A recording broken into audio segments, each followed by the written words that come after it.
आज इस वीडियो में हम डिस्कस करने जा रहे हैं क्लास 9th के फर्स्ट चैप्टर को, जिसका नाम है नंबर सिस्टम।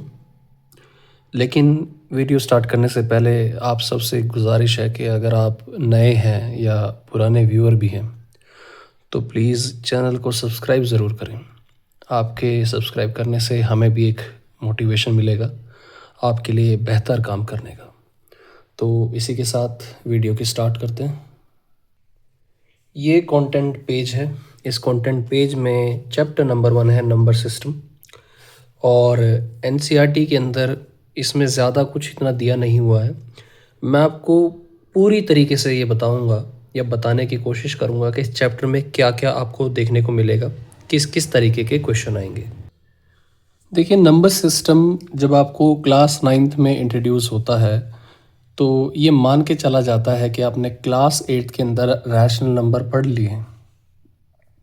सबसे पहला क्वेश्चन हमारे दिमाग में ये होना चाहिए कि चैप्टर का नाम अगर नंबर सिस्टम है तो नंबर सिस्टम होता क्या है। इसके लिए मैं आपको एक छोटा सा एग्जांपल देता हूँ। एग्जांपल ये है कि जैसे अगर आपके पास पीसी है यानी पर्सनल कंप्यूटर है, तो कंप्यूटर सिर्फ उस स्क्रीन को नहीं कहते। कंप्यूटर का मतलब है डिफरेंट कंपोनेंट या मशीन्स जो मिलके उसको बनाते हैं, जैसे माउस, मॉनिटर, सीपीयू, एपीयू और आपका कीबोर्ड। ये सारे कंपोनेंट मिलके उस कंप्यूटर को बनाते हैं।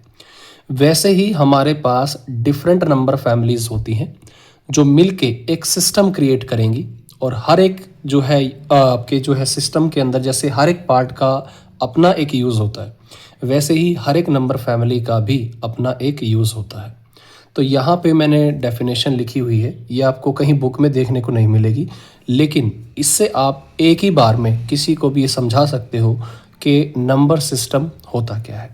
तो हमारा क्या हो जाएगा डेफिनेशन कि number system is a way to study classification, representation and properties of different number families. यानी कि हमारे पास जितनी भी नंबर फैमिलीज होंगी उन सबको कैसे क्लासीफाई करना है, कैसे रिप्रेजेंट करना है, और उनकी अपनी अपनी क्या क्या प्रॉपर्टीज़ हैं, इनकी स्टडी को हम क्या बोलते हैं, इनको बोलते हैं नंबर सिस्टम। नंबर सिस्टम के अंदर नेचुरल नंबर्स आते हैं, होल नंबर्स आते हैं, इंटीजर्स आते हैं एंड रियल नंबर्स भी आते हैं। ऐसा नहीं है कि नंबर सिस्टम यहाँ पे ख़त्म हो जाता है, और भी होते हैं, लेकिन वो आपके सिलेबस का पार्ट नहीं है, तो आप यहाँ तक लिख के छोड़ सकते हैं। इसके आगे अब मेन बात आती है नोटेशन को लेके।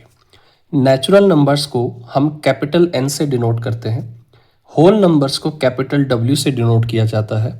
इसी तरीके से जो इंटीजर्स की फैमिली होती है उसे हम आई से डिनोट करते हैं, लेकिन कई जगह पे इसे जेड से डिनोट करते हैं।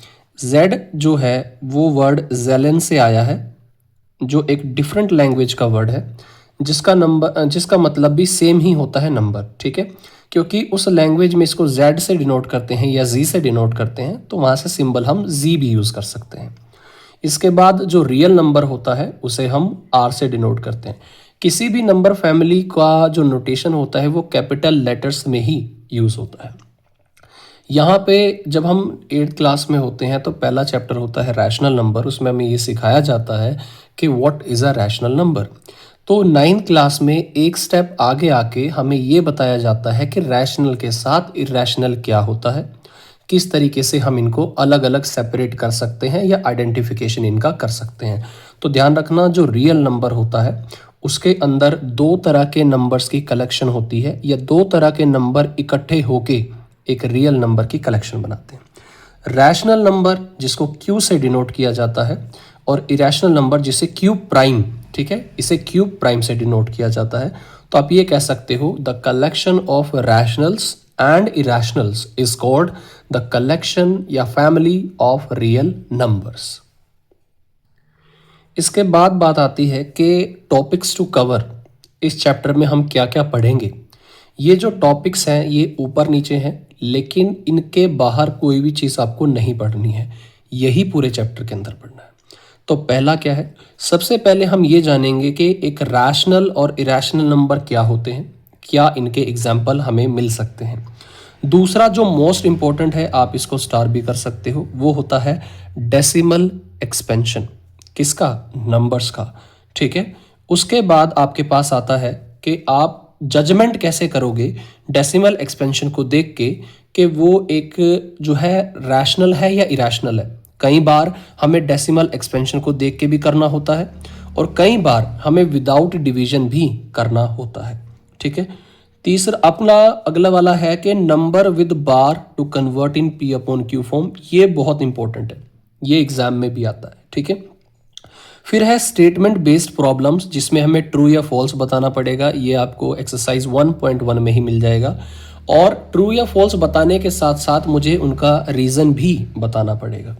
उसके बाद होता है कि रैशनल नंबर्स निकालने होंगे दो गिवन नंबर्स के बीच में। जैसे आपको बोला 1/2 एंड 1/3 के बीच में आप 4 रैशनल निकालो, 5 रैशनल निकालो, ऐसे हमें नंबर्स निकालने रहते हैं रैशनल।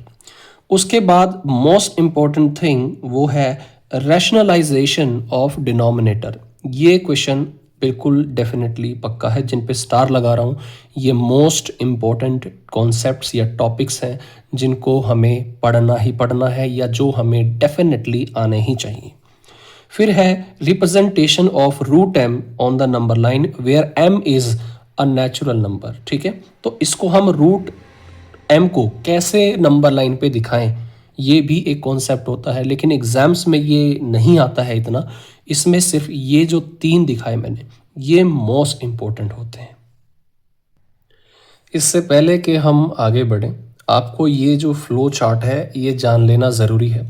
वीडियो को पॉज करके आप इसका जो है एक स्क्रीनशॉट ले सकते हैं और इससे आपको ये पता लग जाएगा कि कौन सी नंबर फैमिली छोटी है और कौन सी नंबर फैमिली बड़ी है, कौन सी किसके अंदर ऑक्यूपाइड है। ठीक है। तो देखिए, इसमें जो सबसे बड़ी नंबर फैमिली होती है वो होती है रियल नंबर की। रियल नंबर में 2 तरीके की फैमिलीज आपको मिलेंगी। वो है रैशनल नंबर जो कि क्यू से डिनोट होगा, और दूसरी है इरैशनल नंबर जो क्यू प्राइम से डिनोट होगा। इरैशनल नंबर्स एक अलग ही कैटेगरी होती है, उसमें कोई सब कैटेगरी आपको देखने को नहीं मिलेगी यहाँ पे। लेकिन जो रैशनल नंबर होते हैं, रैशनल नंबर के अंदर आपको कैटेगरीज देखने को मिलती है या उसकी सब ब्रांचेस आपको देखने को मिल जाती हैं। तो जब आप रैशनल नंबर में ढूंढते हो तो रैशनल का मतलब होता है ऐसी सारे नंबर या ऐसी सारी चीज़ें जो फ्रैक्शन की फॉर्म में लिखी जा सकती हैं। तो इसमें 2 बनते हैं। एक तो इंटीजर होते हैं, क्योंकि हर एक इंटीजर को फ्रैक्शन की फॉर्म में लिख सकते हैं, तो वो रैशनल के अंदर आता है। दूसरा होता है नॉन इंटीजर, जो सिर्फ फ्रैक्शन की फॉर्म में होता है। यानी कि रैशनल नंबर में इंटीजर और फ्रैक्शंस आपकी मिलती हैं। ठीक है। लेकिन जब आप इंटीजर के अंदर देखते हो तो इंटीजर में आपको 3 चीज़ें मिलेंगी। ठीक है। वो कौन सी होंगी? आपके पास इंटीजर में 0 आएगा, पॉजिटिव इंटीजर आएंगे और नेगेटिव इंटीजर आएंगे। अगर इसके भी नीचे जाएं तो पॉजिटिव एंड 0 इनका जो कलेक्शन है ये क्या बनाता है? Whole number. होल नंबर में आपको 2 चीज़ें मिलेंगी, एक 0 जो आप अलग रख सकते हो, और एक होता है नेचुरल नंबर जो कि पॉजिटिव इंटीजर्स को ही बोलते हैं। जब आप एक्सरसाइज 1.1 स्टार्ट करोगे तो आपको पता चलेगा वहाँ पे स्टेटमेंट बेस्ड प्रॉब्लम्स होती हैं। स्टेटमेंट बेस्ड प्रॉब्लम को सॉल्व करने के लिए आपको मैं एक ट्रिक बता रहा हूँ। इस ट्रिक को आप ध्यान रखिएगा।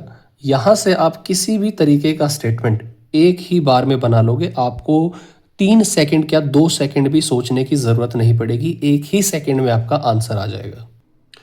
इसके लिए आपको क्या करना है, ये याद रखना, NWIR इसी तरीके से लिखना है। ठीक है। इसके लिए आप ट्रिक बना सकते हो, न्यू वॉर इन राजस्थान। ठीक है। ऊपर R के Q लगेगा, नीचे R के Q प्राइम लगेगा। ठीक है। ये कुछ वजह से लिखा हुआ मैंने, ध्यान रखिएगा। देखिए, जब आप, ये वाली मेरी लेफ्ट साइड है और ये मेरी राइट साइड है, जब आप लेफ्ट से राइट साइड में मूव करेंगे तो आप हर एक स्टेटमेंट के लिए कैन बी या फिर यस बोलते जाएंगे। यहाँ से आगे जाएंगे तो भी यस, यहाँ से आगे जाएंगे तो भी यस। ठीक है। इसी तरीके से अगर आर से मैं वापस आऊँगा, चाहे मैं आर से आई पे आऊँ, चाहे आर से डब्ल्यू पे आऊँ, चाहे आर से एन पे आऊँ, तो उसमें मैंने नो या कैन नॉट लगाना है। या फिर मैं एन से डब्ल्यू पे, एन से आई पे या एन से आर पे आऊँगा तो मैंने यस ही लगाना है। वैसे ही अगर क्यू से मैं आर पे आता हूँ तो यस, और आर से अगर क्यू पे जाता हूँ नो। इन सिमिलर पैटर्न अगर क्यू प्राइम से आर पे आता हूँ तो यस, और अगर आर से, यहाँ से आर से क्यू प्राइम पे आता हूँ तो हम क्या लगाएंगे? नो। ठीक है। तो बस ये याद रखना है। अब ये होता क्या है, आपसे पूछा जाएगा वहाँ पे कि every natural number is a whole number, तो आपने क्या लगा देना है, यस। अगर वो पूछे every integer is a whole number, क्योंकि हम आई से कहाँ जा रहे हैं, डब्ल्यू पे, तो आप क्या लगा देंगे, नो। इसको एक बार देख लीजिए, स्टेटमेंट पढ़ लीजिए और आपका आंसर एक ही बार में बन जाएगा। क्वेश्चन है कि is zero a rational number, और अगर है तो किस तरीके से है। तो पहला तो आपका आंसर हो जाएगा yes, zero is a rational number. क्यों? क्योंकि देखो, अगर आप किसी नंबर ज़ीरो को अगर आप किसी नंबर से डिवाइड करते हो तो your answer is still zero. तो यानी कि मैं ज़ीरो को चाहे 0/1 लिखूं, चाहे 0/2 लिखूं, चाहे 0/3 या कुछ भी लिखूं, वो हमेशा क्या रहेगा, ज़ीरो रहेगा। यानी ज़ीरो को इस तरीके से एक्सप्रेस किया जा सकता है। और ये जो भी मैंने लिखे हैं, ये हर एक नंबर फ्रैक्शन बना रहा है, यानी ऊपर वाले नंबर को कंसीडर किया जा सकता है p और नीचे वाले को q। अगर आपको रैशनल नंबर की डेफिनेशन याद है तो उसमें कहा गया था कि q should not be equal to zero, and जो p एंड q होते हैं वो हमारे क्या होते हैं, इंटीजर होते हैं। तो भैया 0 भी इंटीजर है, 3 भी इंटीजर है, 0 एंड 2 दोनों इंटीजर हैं, और नीचे वाला 0 भी नहीं हो रहा है, 0 से बड़ा है। इसका मतलब 0 को इस तरीके से एक्सप्रेस करके हमने उसे एक फ्रैक्शन में कन्वर्ट कर दिया, और फ्रैक्शन क्या होती है, एक रैशनल नंबर होती है। तो इसका मतलब 0 हमारा जो है एक रैशनल नंबर होता है। और अगर वो आपसे रीज़न पूछे तो आप 0 को इसके इक्वल रख के आ सकते हैं, बस ये लाइन लिखना काफ़ी है। अब बात करते हैं डेसिमल एक्सपेंशन की। देखिए, जब एक नंबर को दूसरे नंबर से डिवाइड किया जाता है तो आप डेसिमल पॉइंट के बाद कुछ डिजिट्स लिखते हैं। इस तरीके से नंबर को एक्सप्रेस करना ही डेसिमल एक्सपेंशन कहलाता है। जैसे अगर मैं यहाँ पे 4 को 2 से डिवाइड करूँ तो आपको आंसर कितना मिलेगा, 2। यहाँ पे मैंने कोई डेसिमल पॉइंट यूज़ नहीं किया है। लेकिन अगर मैं 5 को 2 से डिवाइड करूँ तो आपको आंसर मिलेगा 2.5। तो ये जो 2.5 है, ये 5.2 का एक डेसिमल एक्सपेंशन है। यानी इसको मैं डेसिमल पॉइंट की हेल्प से इस तरीके से एक्सप्रेस कर सकता हूँ, ठीक है। लेकिन जब हम डेसिमल लगाते हैं तो डेसिमल के बाद वाले नंबर कई बार रिपीट भी होते हैं और कई बार रिपीट नहीं भी होते हैं। कई बार 1 से 2 डिजिट के बाद डिवीजन रुक जाता है, और कई बार ऐसा भी हो सकता है कि डिवीजन ना रुके। अगर ये कंफ्यूजिंग लग रहा है तो एग्जाम्पल से समझ के देखते हैं। तो मैंने यहाँ पे 4 नंबर उठा लिए हैं फ्रैक्शन की फॉर्म में, और जिनका डिवीजन मैं देखूंगा। तो 18 डिवाइडेड बाय 3 गिव्स यू 6। जब 10 को 3 से डिवाइड करेंगे यू विल गेट 3.333, और ये ऐसे ही चलता जाएगा। इसके बाद आप जब 10 को 4 से डिवाइड करेंगे तो 4 2 ज़ा 8, ठीक है। आप यहाँ पे करके देख सकते हैं, 10 को 4 से 2 ज़ा 8, यहाँ 2.05 ज़ा 20, ठीक है, इस तरीके से। और जब इसको डिवाइड करेंगे तो आपको पता चलेगा 3.1415 एंड समथिंग लाइक दैट। तो ये आपको पता चलेगा। एक बात नोट हो रही है, यहाँ पे इंटीजर है यानी डेसिमल पॉइंट यूज़ नहीं हुआ है। यहाँ पे डेसिमल पॉइंट के बाद एक ही चीज़ बार बार आ रही है, और यहाँ पे डेसिमल पॉइंट के बाद ये चीज़ रुक जा रही है, और यहाँ पे डेसिमल पॉइंट के बाद चीज़ रिपीट नहीं हो रही है जैसे इसके अंदर हो रही थी। तो इस तरीके डेसिमल एक्सपेंशन को कैटेगराइज किया जाता है। अगर हमारे पास डेसिमल एक्सपेंशन पॉइंट के बाद रुक जाता है तो इसको हम बोलते हैं टर्मिनेटिंग, यानी वो थम चुका है डेसिमल पॉइंट के बाद कुछ डिजिट्स के बाद, ठीक है। अगर वो यहाँ पे इस तरीके से है जिसमें डॉट लाइंस का यूज़ हुआ है और बार बार जो है आए जा रहा है, ख़त्म ही नहीं हो रहा है कहीं पे, तो इसको हम बोलते हैं नॉन टर्मिनेटिंग, ठीक है, नॉन टर्मिनेटिंग। और ये भी नॉन टर्मिनेटिंग का ही केस है, नॉन टर्मिनेटिंग, ठीक है।